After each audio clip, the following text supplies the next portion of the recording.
Welcome to Steve Diggs. I had an introduction planned, and I showed it to him, and he says, I'm going to say all that anyway, so I don't think Steve Diggs needs an introduction, and it's my honor to be able to introduce him this morning. Steve, welcome. Thank you. I'm here.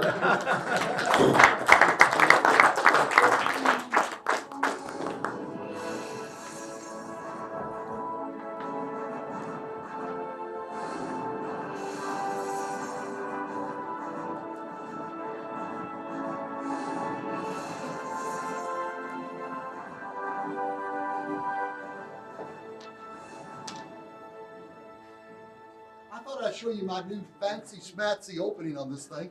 By the way, don't be impressed. You can download an app on your phone for free. And you can do those on your telephone and then just pop it over your computer and you're rocking and rolling. So if anybody wants to do something like that, now some of you might say, well, there are some places I ain't going to use that instrumental music. I guess you could turn the volume down and still have the picture. So anywho, thought I'd mention that to you. I'm so happy that everybody is here this morning. It looks like everybody's been having a good time for the last 2 days. I'll try to put an end to that in the next hour. No, seriously, thank you for coming. This morning, we are going to talk about leadership. And my name is Steve Diggs. And I'm going to give you a little bit of background to give you some context. So what we're going to be saying in the next few minutes hopefully will make some better sense to you. I will tell you that by occupation, I am a professional speaker. I was in the business world for about 25, 30 years. I ran a large advertising agency in Nashville, Tennessee, and a radio and television production firm. And for some of you get up and walk out thinking he's a pagan heathen because he was in advertising, let me explain to you. The reason I never worked for another ad agency was because I could not morally do so. We started our own firm. God blessed us. We were Christian managed. And over the years, I can tell you that we worked with products, only ones that we believed in. And we did not lie to sell things. We didn't use sex and greed and a lot of the other things. So it was a little bit different. And I always feel like with a Christian group, I need to remind people that, of that. I don't want to leave the wrong impression. And I can certainly tell you from personal experience, it has nothing to do with my own good works, okay? But God has chosen to take care of me. It's been 25, 27 years now, come next month. And I'm still running at the gym 5 miles at a whack. And every year I fly way over 100 times. This year I'm scheduled to be in 20 different countries. I usually speak about 120, 30 times a year. God is so good and he's so kind. But that prompted me to sell my business in 2000 and step into something which I call, it was really the beginning of my journey from success to some true significance, hopefully for other people. Now today, I play this out on 2 different levels. My occupation, as I began to say a minute ago, I'm a professional speaker. I speak to little tiny companies that you've never even heard of.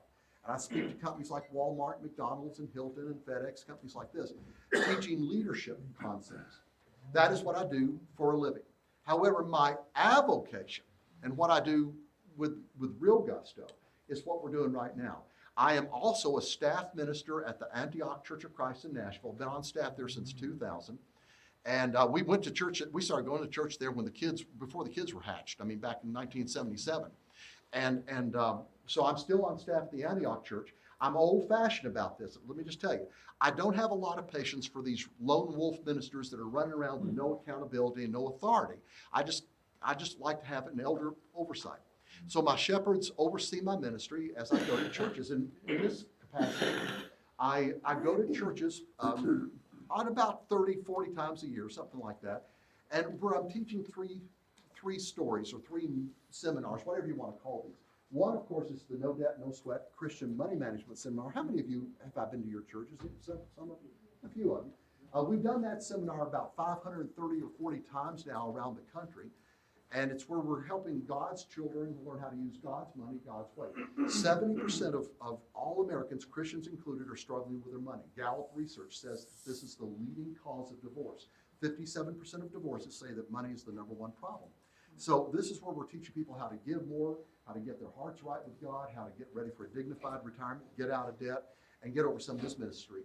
The Retool and Refuel visit is where we talk about several essential Christian life skills. For instance, how do you become a great mentor? How does conflict resolution really work for a Christian? And several other topics.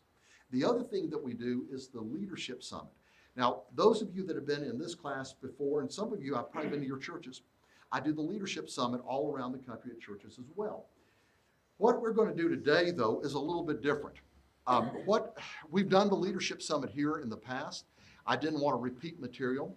So today I'm going to share with you something that is really brand new that we're going to begin doing at churches after we've done their first Leadership Summit about a year or so later.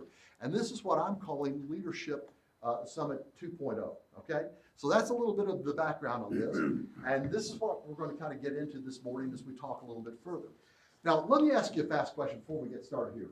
Can anybody in this room identify with that word right there? Anybody? Yes. Yeah, some of you probably feel more like that, right? I mean, you're thinking, well, nuts, I have got 9711 things to do. I've got to get home. I've got emails to return. I've got 12 projects I'm behind on. How long is this guy going to speak this morning? I know what you're thinking. So this morning, I want to talk with you a little bit about how to do this. You know, there's an old question with an old answer. Question is, how do you eat an elephant? Everybody tell me. One bite at a time. The key to so much in our lives is when we see these big, massive problems that come in like waves so much of the time.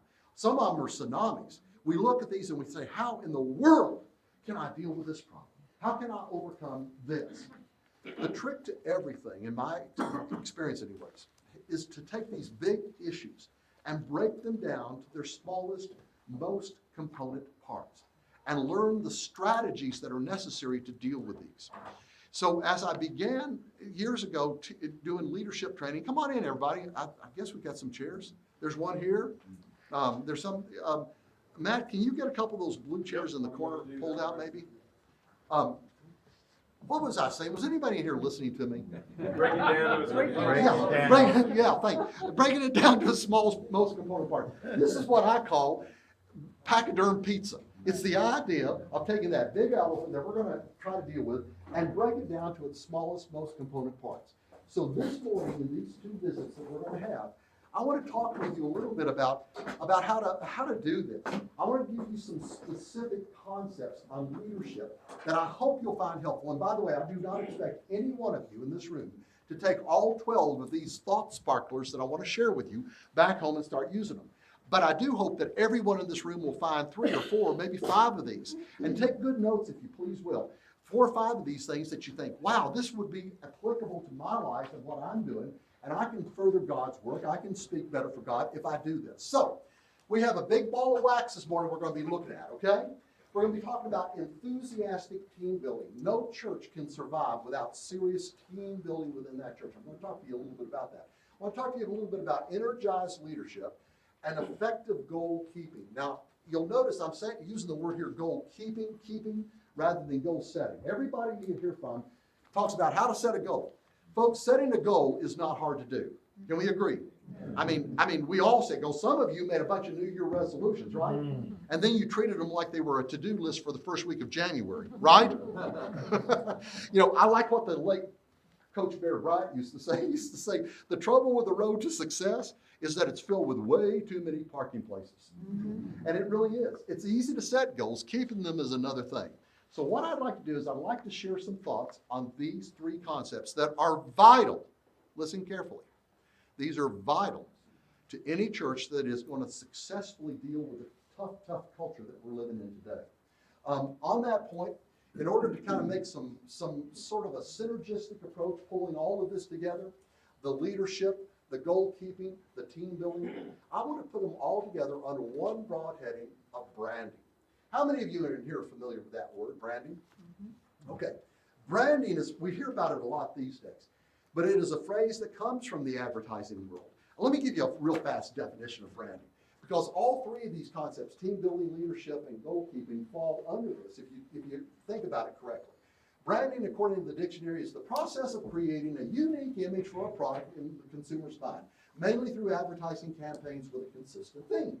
Suck in your ear and read more. Branding aims to establish a differential advantage in the market that attracts loyal customers. Whew, that's a lot of words. And that's not what I want to go at. I taught branding and advertising at David Lipscomb University for years, and I can tell you for a fact, they've written more books about advertising and branding than several rooms this size would hold. Let's simplify this. Branding, what is branding? Branding is simply this. It is what people say about you after you have left the room. It's that simple. It's what people say about your church when you are not there to listen. This is your brand. It may or may not be the brand you want to have, but that is your brand. And the key to so much these days is understanding the need to lead and to develop a brand that is effective. So today I want to talk to you about a brand. But more specifically, what I'd like to zero in on here is what I call brand you.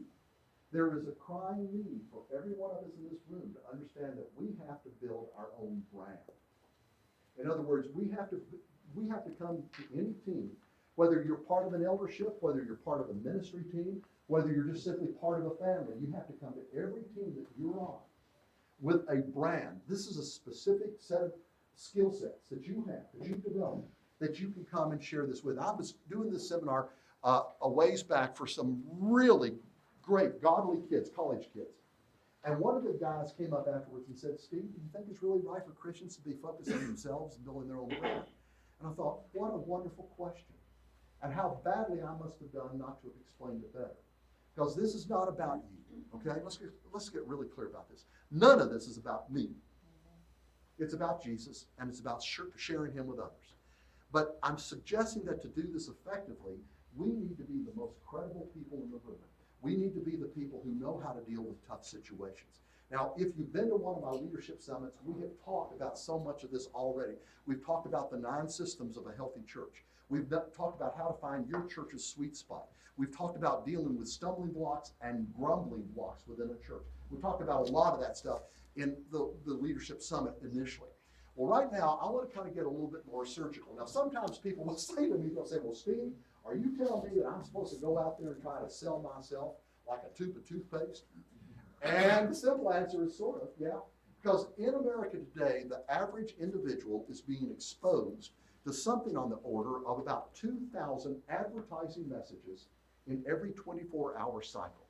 And if you think of all the radio and television and newspapers and billboards and bus benches and people's names on ballpoint pens and people's names on their bottles of water and all the internet and social media and all the stuff that's out there, we probably do have that much stuff coming at us. Now, to remain sane, what we have to do is learn how to put up a pre-attentive barrier that will keep that junk out. And this is what most people do. So I want to talk with you about how to break through that pre-attentive barrier that other people are going to have to you, and even more importantly, to your church, and how we can hopefully get through some of that. 25 years in advertising and branding taught me a whole lot about branding. Let me tell you, if you want to just shut all the husk off the corn and get right down to it, here's where it starts. Great branding starts with a look. Every product you can think of has a visual. Maybe it's their logo. Maybe it's the way they build their stores. Maybe it's the way they package their products. This is the visual look that the company has, right? And the second part is the hook. This is the slogan. This is the theme line, or the hook line. A few words that sort of sum up kind of what the concept is about and really help people kind of understand what it is. For instance, when you go drive down the road, you see this particular M. How many of you in here think LMNOP? Anybody? Hello, are you out there?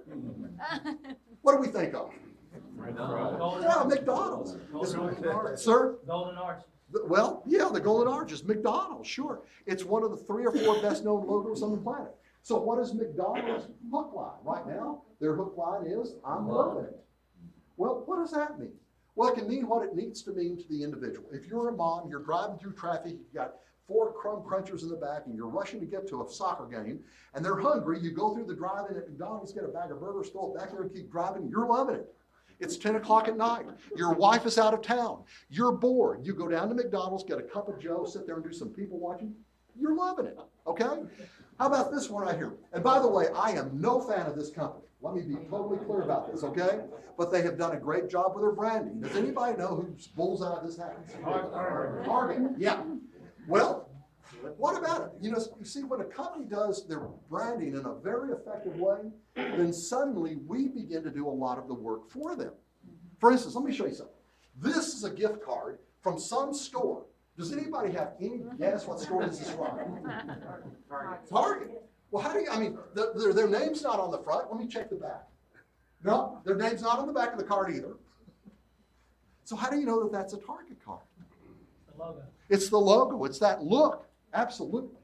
And you see, this is the way great television advertising happens.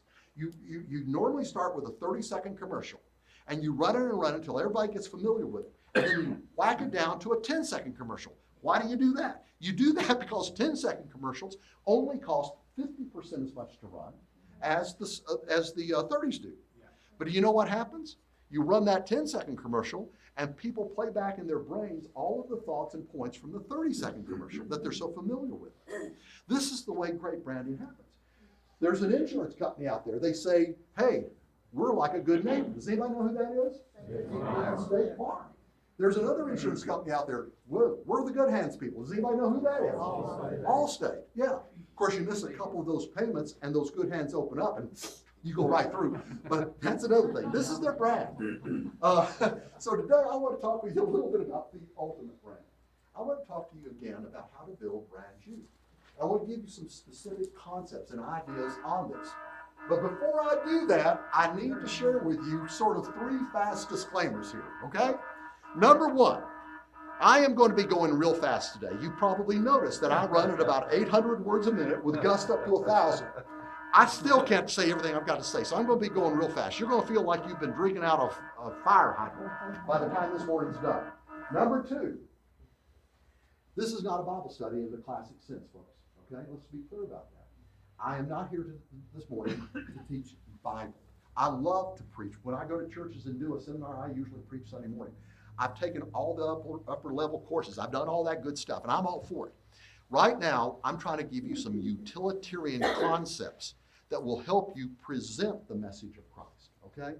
So forgive me, and please, if this isn't what you want to do this morning, that's great. There are other classes, and it will not hurt my feelings if you need to leave and go there. I just don't want to deceive somebody and make you think otherwise.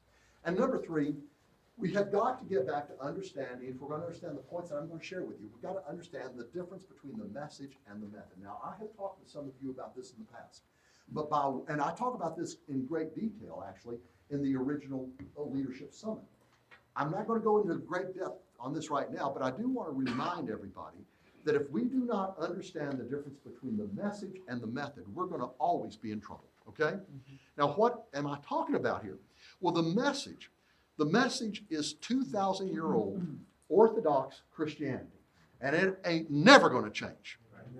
End of sentence, end of paragraph, end of the book. That's it. Homosexuality was sinful in the days of Paul. It is equally sinful today. No ifs, ands, or buts. Can I be clear about that? Okay. However, our methodology of getting the information to people has got to change. They used to tell us, sociologists used to tell us, that it took, on average, about 23, 24 years for there to be broad societal change in the way people thought. They're now telling us that it is taking about 6 to 7 years for the same thing to occur. Now, here's what that means to you and your church. Whatever you were doing 6 or 8 years ago to reach the people in your community probably is not working today. You may think it is, but it probably isn't, because those folks are on a continuum, and they're moving along. And by now, you're not doing anything more than talking to a blank wall. I still go to churches sometimes who have gospel meetings. And I'm thinking, what? And it's always the same thing. Well, we stopped having people from the community coming in 20 years ago. It's hard to get our own members there. Well, duh. It is a model that does not work any longer. It was a fabulous model. When I was a boy growing up, it worked. God bless it, it worked. It doesn't work anymore. But people sometimes just don't quite capture this. You see, the message and the method, we've got to separate the two. We've got to understand the difference. Let me show you what I'm talking about. One of my favorite companies and clients, I live on American Airlines. I love it.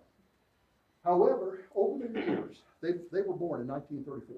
Over the years, the curious thing is this company has never one time changed its message. What they've done routinely is change their method. For instance, back in 1934, they came out with what was then a very hip, cool logo. What they wanted to do was project the idea that we are America's airline with a big old American eagle and the 2 big eggs, right? Well, by the 1940s, that was looking dated, so this became their look. Didn't change the message. Still got the eagle, still got those eggs on it. They just simply changed their methodology. Well, by 1962, this became the look. Never changing that message. 1968, that became their look. And today, folks, this is their look. Still featuring those 2 big A's with that big American eagle. flying off into the distance. You see, they have never sacrificed, they've never compromised their message. We don't ever want to do that. But we better stop calling everything that we like to do and every one of our traditions something we just have to do scripturally. Because as long as we're doing that, we're not going to reach communities. And I'm not suggesting we do anything that is not scriptural, but let's not confuse the two. And we do a lot of that in our fellowship. So as we kind of bring this in for a landing, there are 3 leadership models, and every one of us in this room falls into one of these three this morning. You're either a leader who knows you're a leader, or number 2, you are a leader, but you don't realize anybody else is following you. But because of your example, because of your knowledge and so forth, there are a lot of people who look up to you. And then there are the people in this room, I've got ahead of myself there, there are the people in this room that I call the leaders in waiting. You're the people who have yet to step up to the bar and really take this on. And in many cases, back row, it's because of your age. You haven't really stepped in at the forefront of some of this yet. But I'm going to suggest that every one of us in this room needs to consider, brother, there's some more blue chairs stacked up back there. Everyone in this room needs to consider stepping into leadership. And ladies, that includes you. I don't think a lady needs to be an elder. I don't think she ought to be preaching. I'm totally good with all that. But ladies, you lead other ladies. You lead children. You lead your friends. I mean, good night alive. Why don't we all learn these leadership concepts? I can tell you when I first started doing the leadership summits, it was very funny. And it was me as much as anything else. I kind of thought this was the thing for the guys to do at the church. And it was, I can still remember, I was at a very conservative church out in California, just a little small church, about 30, 40 people at most. And Richard Birch is the preacher, and he said, Steve, why aren't we inviting the ladies? And I said, well, I don't know any good reason, Richard. So I like for ladies to come to this. I'm grateful that the ladies that are here this morning are here. Thank you for coming. Now, within leadership, there are 2 broad models. There is the old-fashioned, power-driven leadership. This thing's been around since the world began. It's the idea of a slave and a slave owner. It's the idea of bondage. It's people living and doing what they're told to do because they are under bondage. It has nothing to do with loyalty. It's what I call the Bob Cratchit syndrome. Anybody remember this old boy right here, Scrooge? Anybody think that Bob Cratchit came to work for Scrooge on Christmas Day just because he liked to hang out with Uncle Scrooge? No. He came because he was afraid this old bird would fire him. That was the bottom line. That is power-driven leadership. Now, the other kind of leadership is mentoring. Mentoring is a very, very special kind of leadership. It leads with the heart. It helps people catch the vision of what we're all about here. Truett Adair has done an incredible job mentoring with this, what do we call this thing? What is it called? Solar flare. Solar flare? Flare. I said solar flare, I was looking up. So these solar players, he's done an incredible job. But how has it been done? It's a great concept, but it would never have gotten off the ground if Truett had not been a visionary and had not helped thousands of people around this country catch that vision. This is what mentoring looks like. It's a form of leadership that comes up along someone else and shows, but look, it never ever shoves. It never bullies. It never pushes somebody else to do it. I like what John Quincy Adams said. He said, if your actions inspire others to dream more, learn more, do more, become more, then you, my friend, are a leader.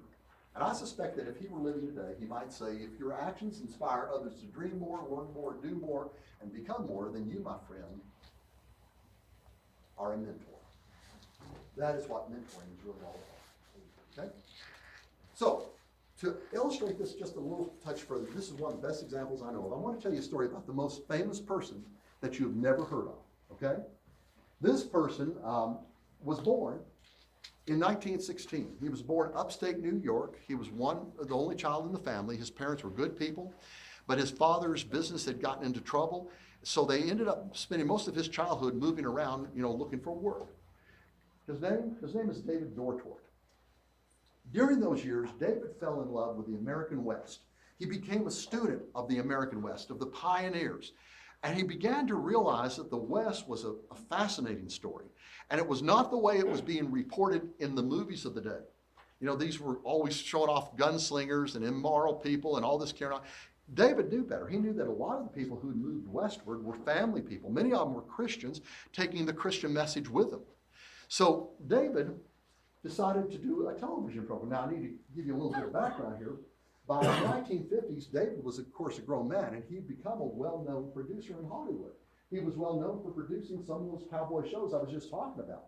A lot of he produced several big movies, westerns and so forth. But in about 1957, David realized that America was not going the right way. And he decided that he wanted to do something to mentor the nation. He wanted to do a different kind of TV show, a different kind of cowboy show, and specifically he wanted to do it on television. So he came to the guys at NBC and he said, I want to do a cowboy show. And of course they were thrilled to have him, a big Hollywood movie producer here, wanting to do it. They said, sure. But you need to understand that in those days, while there were a lot of cowboy shows on TV, they were all pretty much the same. They were 30 minutes long. They were all in black and white. They were almost always shot on back lots in LA. The budget ranged from $12,000 to $15,000 a show, okay? And they were usually about gunslingers and about all the shoot-ems and all this carrying on. Well, David said, I want to do something a little bit different. I want to develop a new kind of TV show. He said, I want to do one that is based on a family. And I want it to be 1 hour long every week. I want to shoot it in full color. And more than that, I want to shoot some of it up in the high Sierra so we have great scenery. And the guys at NBC said, David, you're crazy. We can't afford that. You know, saw him out the door. David sat down at his home and worked on it. And by the way, David told me the story in his home. I can still remember, it was 1997. I'd taken Josh on a trip out west, a business trip, and we had a couple of extra days. I said, well, why don't we go to Disneyland? And we were going to go there on Saturday. We were checked in the hotel in LA. And, you know, me being me, I picked up the telephone. I was thinking about this guy. His name is David Dortort.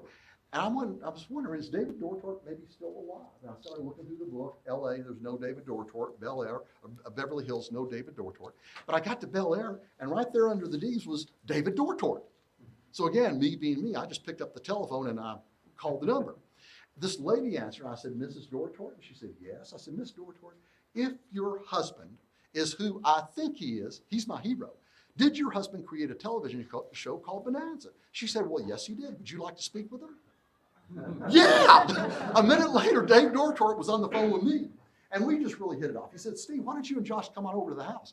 I said, well, I can't. I'm taking him to Disneyland. He said, well, what are you doing tomorrow? I said, well, we're going to go to church up in Van Nuys. He said, cool. After church is over, come down the 405 across Sunset, and I'll have the guard let you in. So we come into Bel Air. This is where Ronald Reagan's home was. This makes Beverly Hills look like a project, okay? So anyways, come and he shows me into this fabulous home of his, and we're sitting in the library where he wrote so many of these episodes of Bonanza and of Perry Mason and of all kinds of other shows that he'd done. And he tells me the story. He said, Steve, I wanted to do this show, but they threw me out. And he said, I went back home and I really went to work on it. I came back a couple of weeks later and said, guys, I need another meeting. He said, what if I pay for a big percentage of this? He said, I just felt like I needed to do this. I've made a lot of these bad movies myself. He said, I wanted to do something different. And with that, they said, okay, let's go with it. And that was when this show was born. About these four guys, Ben, who was, by the way, named after David Dortort's father, Ben Dortort, his sons, Adam and little Joe and Hoss, they all lived happily out on this ranch. And what's the name of the place? Yeah, that was the Ponderosa. And that was, by the way, I kind of got these a little bit out of order. But that's the way we looked that day in his office. He was an old man at that point, but such a good guy. David told me that his goals for Bonanza were essentially these. He said, I wanted to help mentor a nation that I think was going in the wrong direction. Well, let's see, what am I doing wrong here? This is a brand new clicker dicker I've got on this thing. And it's not working the way I thought it. Let me just explain to you. These two buttons right here, they're backwards from the ones I've always used. And I just bought this 2 days ago. And I'm trying to remember what's what. Anyways, he wanted to mentor the nation. He wanted to redefine the American cowboy, not as a drifter, but as family builders. And he wanted to deal with topics that in those days were taboo, such as mercy killing, prejudice, a number of other things. And that's how this show was born. Later on, David said this, and I love this. And as I read this, think about how many Hollywood producers you know today who would say this today. We try to teach something about human values like faith and hope. Ben Cartwright is a strong, understanding man of wide experience who inspires warm, vibrant relations that should exist in a good family. He has authority and he has wisdom, and we make no apology for that. Now, I don't agree with everything that was on all those shows, but I can tell you this, all of those shows held God up with a high view. Frequently, there were shots with a family Bible in the shot. They went out of their way to do things like this. And I'm suggesting that maybe what we need to do is take on the mantle that a man of the world understood is necessary, but do it as Christians and really bring Jesus to the forefront. Our agenda today, I'm going to share 2 sessions with you. This first one, we're going to talk about the strategies of the leader. Then we're going to take a break. I think we go to 10:45, is that correct? I think that's correct. Come back at 11. And then at 11, we're going to come back and we're going to do the second one on the practices of a leader. So let's step into it. The strategies of a leader. I wanted to share with you in this first session about 5 concepts. And I'm going to go quickly, as I've already told you, through these. Write notes, and if we have some questions, you can talk with me between breaks if you'd like. And if we have time at the very end, I don't know that we will, we'll do a Q&A in here and just anybody wants to ask anything. But here's the first thing we've got to get under our belt if we're going to do this whole thing correctly. And that is that we need to remember how other people tick. The reality is simple. People generally make all of their judgments based on their perception. Let me show you something.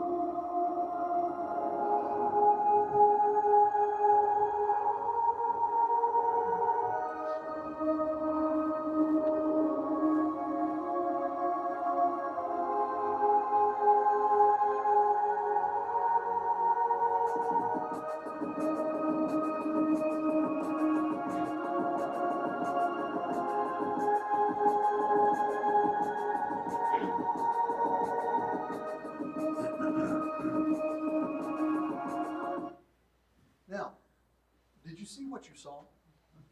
Have you made a judgment based on your perception? And if you have you had enough data put in your brain from this yet to really make that judgment? Let me show you something else.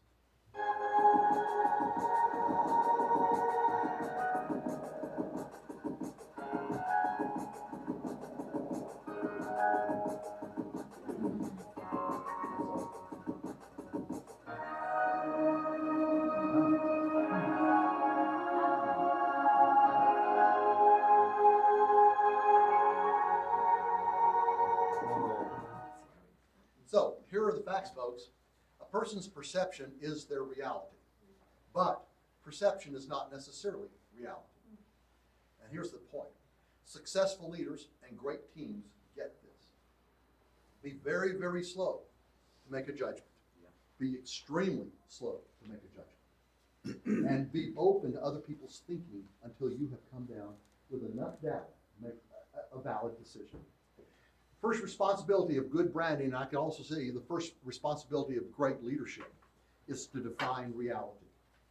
And we do not define reality on tradition. We do not define reality based on who gives the most money at church and wants to do this the worst.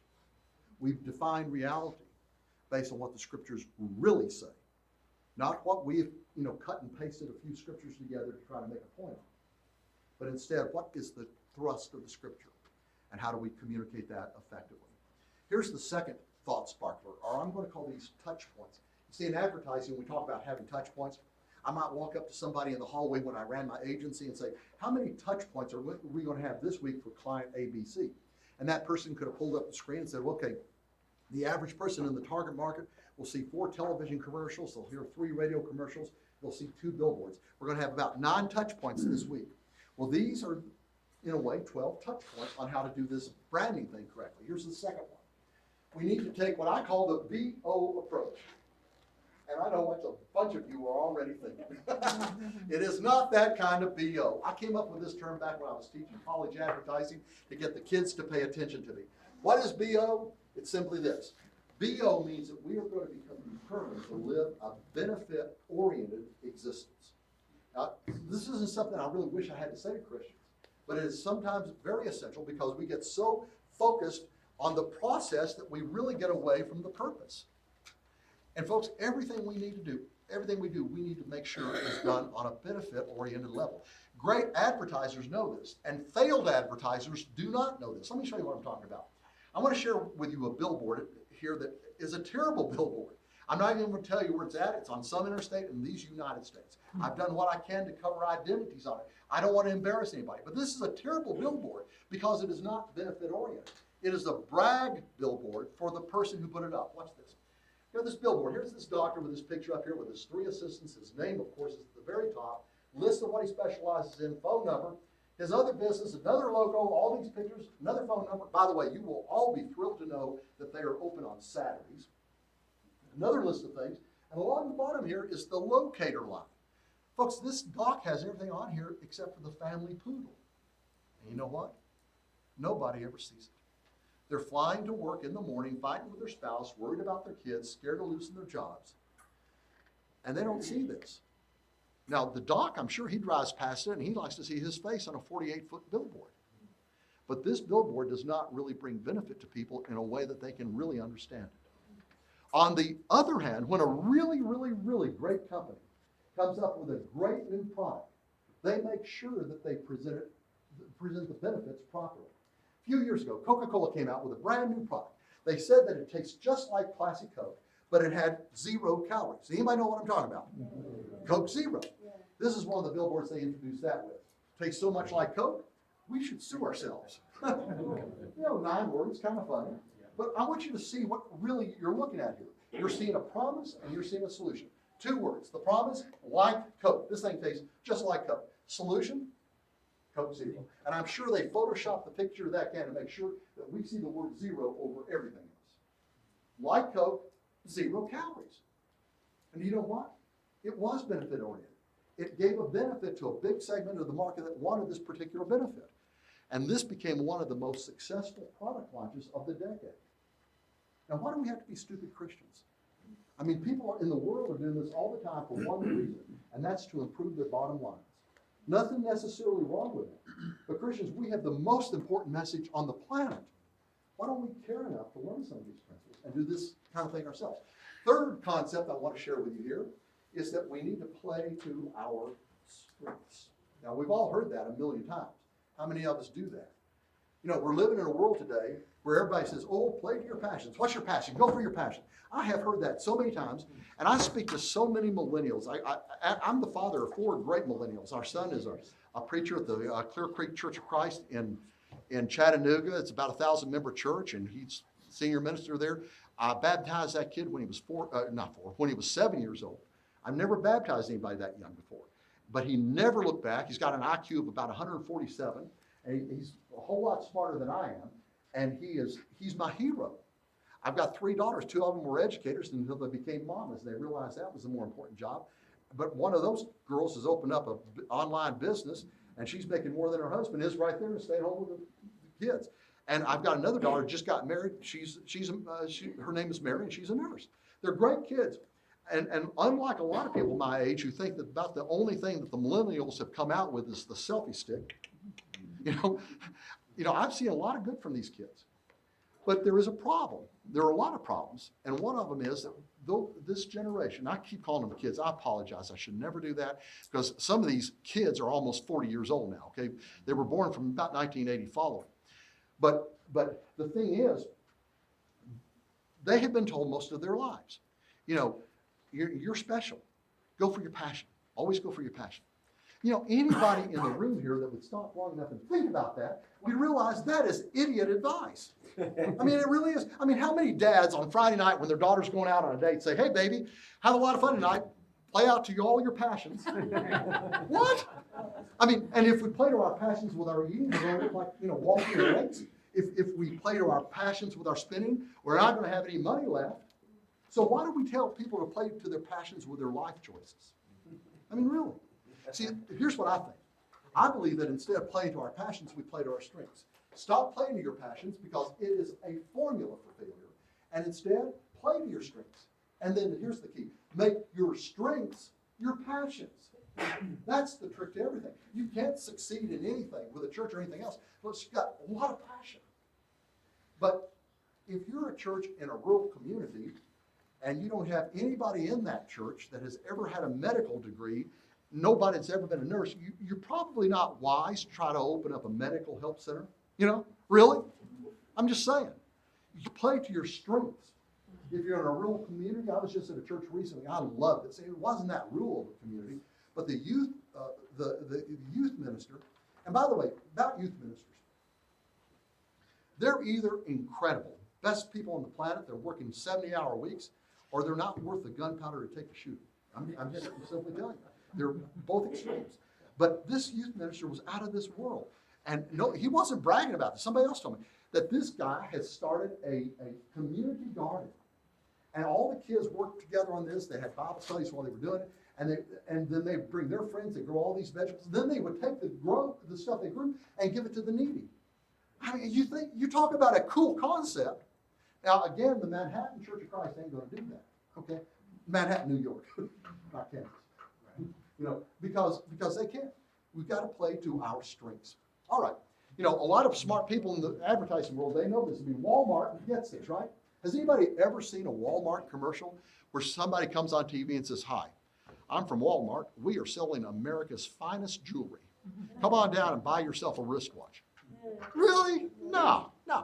Walmart sells reasonable quality jewelry at a low price. That is their strength, and they play to that. On the other hand, Saks Fifth Avenue, has anybody ever seen a magazine ad for them that says, "Hey, come on down, we're selling the cheapest wristwatches in America, get 12 for each arm." I mean, really? No. They sell some of the most exclusive high-end jewelry in the world with commensurate prices. But they're both radically successful because they play to their strengths. Is that for me? No. Okay. No, you're good. I mean, going back to the 1950s, there was essentially, how many of you in here are old? I mean, like 60 and older? Several of you. All right, now guys and girls back here, I use words that you don't even know. Like I talked about a telephone directory a while ago. I mean, ask somebody who's 200 years old. But those used to be books that had lots of people's names and phone numbers in them, okay? Now, what I want to talk to you about is something here that goes back to the 50s. Back in the 50s, there was essentially only one car rental company in America, and that company was Hertz. Hertz dominated the market. Matter of fact, they had these fancy TV commercials. People would fly in the car as the jingle would sing, "Let Hertz what? Put you in the driver's seat." Yeah, and they had these big glossy magazine ads with you know, celebrities of the day. Hertz was everywhere. But technically, there was a number 2 car rental company. That company, yeah, Avis. But they were so teeny weeny and they were so far back in the pack that most people had never even heard of them. As a matter of fact, Avis had the dubious distinction of having lost money for the previous 5 consecutive years. I mean, they were in trouble, but they mustered all of their resources together. They came up with $1 million, and they began shopping ad agencies saying, "Could you give us a multi-million-dollar ad campaign for $1 million?" And one after another, the shop said no and showed them out. Well, there was this one little shop in New York that has since become one of the biggest in the world, Doyle, Dane, and Birnbach, who said, "Okay, we'll take the challenge, but this is the proviso. You have to let us do it our way." You know, Avis didn't have anything to lose, so they said, "Fine." And with that was born the most revolutionary advertising campaign probably of the entire 20th century, certainly up to that point. You see, up until that point, all advertising had pretty much claimed, "Hey, we're the biggest, we're the best, we're the most bombastic." But suddenly, here comes this little company saying, "Hey, we're number 2. But then they made the promise, "But we try harder." And they lived up to their word. They made sure their cars were the cleanest, their staffs were the best. And you know what happened? Everything started to change. Avis ran little simple ads, black and whites. 2 fish, one swallowing the other. When you're only number 2, you try harder or else. Are you working like a dog to get to the top? Well, then shake hands with Avis. And it was cool. All across America, at airports, America's love for the underdog kicked in. And people started stepping over from the Hertz line to the Avis line. What are the results? Well, for 40 years, Avis was on a growth trend that was unheard of. Today, they no longer say that they're number 2, but they still make the promise, "We try hard." That is my idea of playing to our strengths. Number 4, embrace change. It's going to happen. You better learn how to embrace it. Let's talk a little bit about this. And this is a hard thing, terribly hard thing for people that are much over 40. I'm just telling you, it's a very hard thing. And again, it's this message versus the method concept. You know, bottom line is, if you can still play this thing, you need to think about change, okay? And if you don't even know what it is, don't even worry about it. It's never coming back. Okay? Fact is simple. Your brain hates change. We are hardwired to hate change. It's not easy for us. Let me tell you a story real fast about Theo Andros and Dan Rather. I was at a meeting a ways back, a couple, 3 years ago. And there were probably 1,500 of us in the hall that day. And the speaker of the morning was going to be Dan Rather. Theo Andros had put the meeting together. He was the event planner. He was the guy that had done all the work. Literally 5 minutes before he was supposed to step up and introduce Dan Rather, he gets a text. Dan Rather has had a medical emergency. They're rushing him to the emergency room. Now, he got over that just fine. But here's my question. On that particular morning, 1,500 people waiting to hear Dan Rather, what would you have done? Somebody tell me, what would you have done? Say, cancel? Okay, there's an answer. Sir? Had a medical emergency of my own. I like that. Anybody else? Make do? Yeah, there you go. That's the kind of thinking that gets things done. Here's what Theo did. Theo got up and he told Dan's story better than Dan could have told it himself. And then he brought up another speaker to speak on change. Now, I didn't tell you, this happened to be an audience of 1,500 professional speakers. So it was not hard to find somebody in there that specialized in change. But you see, Theo had contingency plans for contingencies. And this is what wise individuals in the business world do. We need to do a lot more of this in our church planning. Here were the results. There was not just one, but there were 2 standing ovations that morning. It was an incredible session, unbelievable. Theo's secret was simply this. He came in that door prepared. He was ready for anything that happened. And he was not going to be daunted. He was not going to be dissuaded. He was certainly not going to run from the situation. Number 2, he wasn't afraid of change. He embraced it.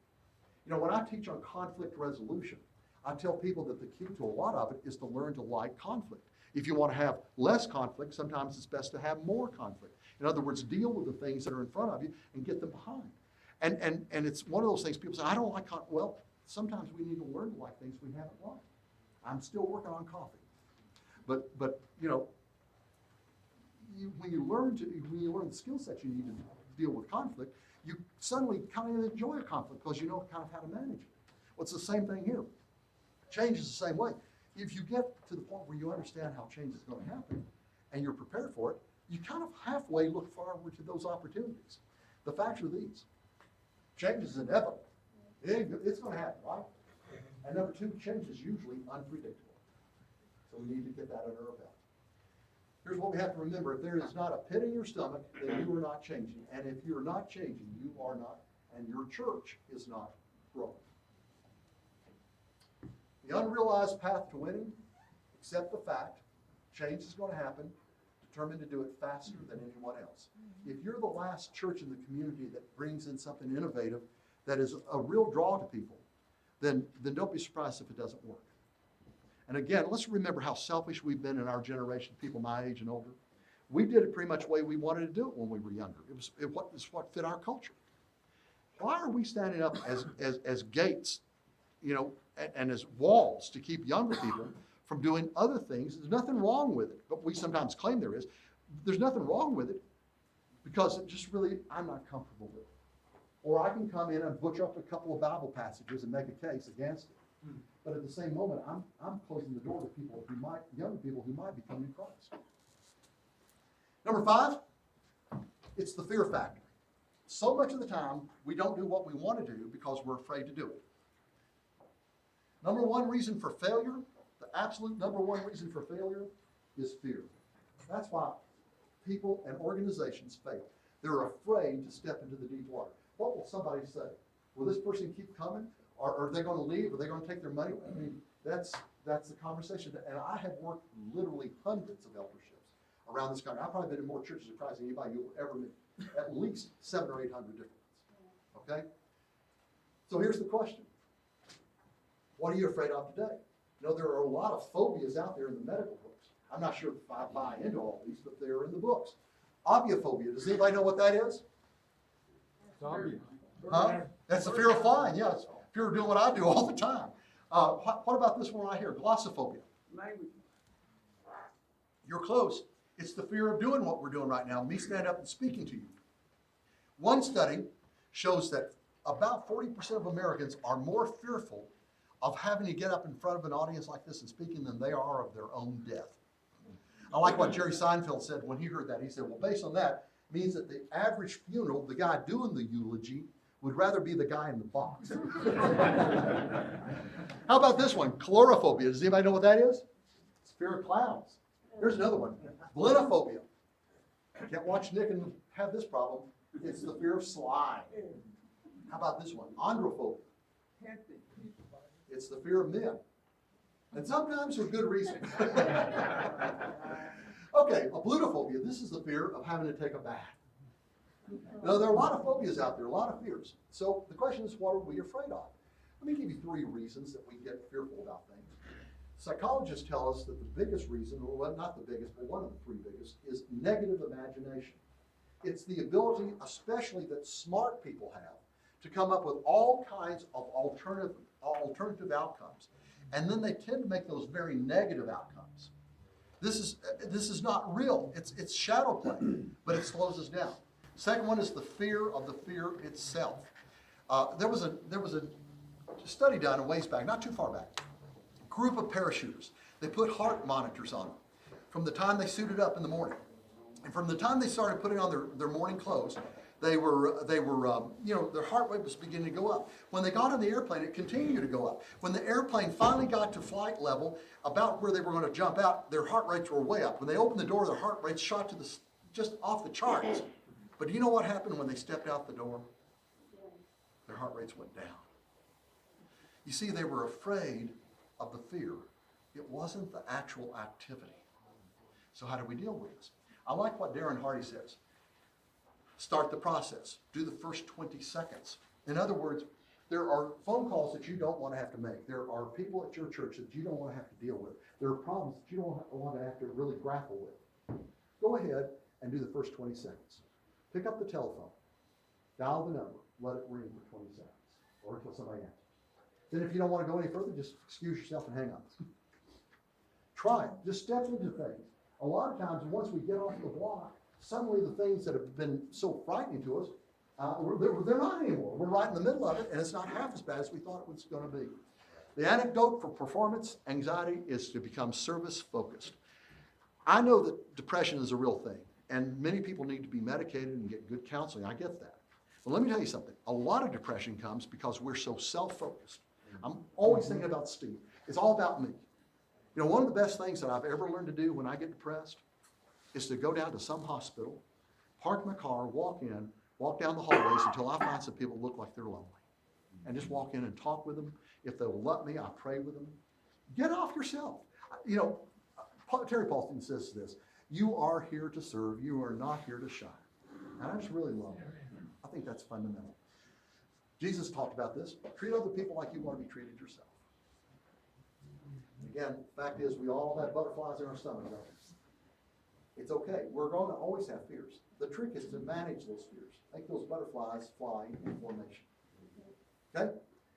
The fear of failure, the fear of rejection, these are the 2 reasons why ministries fail. More than anything. Don't let it happen. So what if you were totally unafraid of failing or being rejected? How would things look? Have you ever asked yourself that question? Have you ever been fearful of something and then said to yourself, well, what if I had zero fear? Nothing worried me. I wasn't a bit fearful of anything. How would life on this planet change? Let's talk about that. Here's what you need to know. Nobody out there has all the answers. And again, a lot of us are fearful because we look around and everybody looks smarter, stronger, more handsome, more pretty than we do, right? And we buy this lie from the pit. The devil loves to tear us down. He loves to make us insecure. Because when we're insecure, we're not effective for Christ. Everyone else, no one has the answer. Everybody is desperately insecure. You're not the only person that feels this way. No one wins every time. Most people have about the same level of intelligence. Most people's IQs fall between 85 and 115. That's considered average. Now, granted, if you're at 85, you may have to take more time to do the same thing that somebody at 115 will, but you can do it. Most of us have an average IQ, and with an average IQ, you can do about anything you need to do or want to do. My advice, don't allow your misplaced fears to cripple you, and don't become paralyzed either. Take appropriate chances. Look for innovative ways to do old things. Whatever we've done in the past, bringing people to Christ, look for new ways to do it. Study when your peers are goofing off. This is important, very important. And simply have courage. We'll talk more about that in a moment. We're going to take a break here. We're 4 minutes short on time, which is good. Does anybody have a question or a comment that you'd like to share with us? Wow, did I put you to sleep? Is this, by the way, this is the first time I've shared this particular material. Has this been helpful to anybody? Yeah. Well, good. Yes, sir. It's been recorded. I've got this little microphone on. Yes, yes, redhead. Oh, thank you, brother. Thank you. Listen, I want to tell you about something. And I've got a real dilemma. Thank you all for coming. I did not have any idea that so many people were going to come. But I've got 2 books back here, and I want to make these books available to anybody. If you're in a pickle and you need a copy of Fast Forward Leadership, get with me, and I'll give you a copy. However, these books are $16.95. If you'd like to get one of these today, you can have one for $5. I'm doing that because I'd like for every one of you that want one to grab one. I don't have enough for everybody, but $5. And if you happen to be in sales or in communications or anything even close to that, this little book, Get the Green Light, is a book that you need to look at. These books, by the way, they're really cool books. I call these USA Today style books because I write them with very few words and lots of pictures and lots of points. And you can go through one of these pretty quickly. They're both 14-day study plans. So at any rate, if you want one of these white ones, $5, this one is $10, okay? And it's also $16.95 usually. And the last thing I wanted to tell you about is this. I'll give you 12 for both of them. I don't care, whatever you want to do. I don't care, whatever you want to do. And also, listen, let me get your attention back real fast. If you would like to talk with me about coming maybe to your church and sharing either the No Debt, No Sweat seminar or the Leadership Summit, I've got some brochures up here. Or if you'll give me your name and your phone number, email or something, I'll call you after we're back, or we can talk a little bit this afternoon if you'd like before I catch my flight. So anyways, brochures and so on. I'll see you back here in 17 minutes.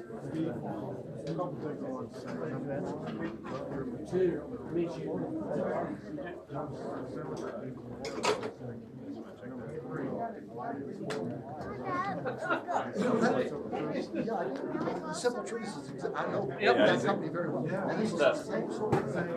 My assessment. Because I work better. Oh, No, thank you. that's actually smart. Enjoy that. What